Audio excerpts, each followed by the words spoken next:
হানাহানি হচ্ছে, হচ্ছে, কিন্তু আমাদেরকে মাজলুমের পাশে থাকা জরুরি।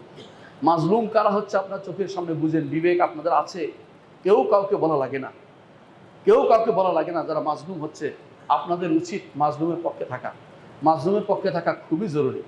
আপনি যদি কোনো মাজলুমের পক্ষে না থাকেন, মাজলুম আপনার উপর একদিন জুলুম হতে পারে।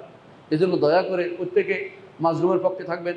যারা মারা গেছে মাজলুম অবস্থায়, তাদের প্রতি দোয়া করবেন, আল্লাহ যেন তাদেরকে জান্নাতের আলী মাকাম দান করেন, আমিন। মনে রাখবেন, অনেক মানুষ আছে হয়তো তারা অনেক গুনাহ করেছে, হয়তো তারা গুনাহটা করেছে, কিন্তু যখন মাজলুম হিসেবে মারা যায় তাদের কিন্তু মর্যাদা উন্নীত হয়ে যায়। রক্ত পড়ার আগেই কিন্তু অনেক কিছু কবুল হয়ে যায়। আপনার উপর যেন সে বদদোয়া না আসে। আপনি অনেক কিছু, আপনার অনেক ক্ষমতা, কিন্তু একটা সময় আসবে আপনিও কিন্তু আল্লাহর কাছে যেতে হবে। হাসরের মাঠে কিন্তু মাজলুম ব্যক্তি, যাকে হত্যা করা হয়েছে, সে তার অবস্থা, সে তার মাথাটা নিয়ে আসবে।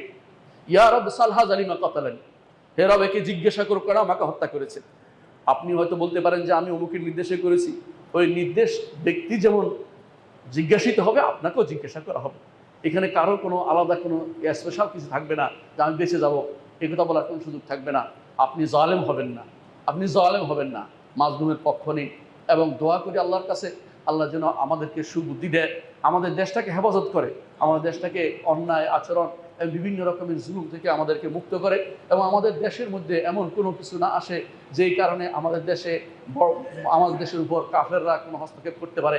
এমন ধরনের কোনো কিছু যেন আমাদের উপরে আপতিত না হয়, আল্লাহর কাছে দোয়া করি। এবং যারা মারা গেছে তাদেরকে আল্লাহ যেন শহীদ হিসেবে কবুল করেন, এই দোয়া করি। এবং আল্লাহর কাছে দোয়া করি তাদের জন্য, যারা ঈমান নিয়ে মারা গেছে তাদের শাহাদত তাদেরকে আল্লাহ তাআলা নসিব করেন, এবং তাদেরকে আল্লাহ ক্ষমা করে দেন, তাদেরকে জান্নাতের উঁচু মকাম দান করেন, উঁচু মকাম সমূহ কোনো কিছু দান করেন। আল্লাহর কাছে দোয়া করছি।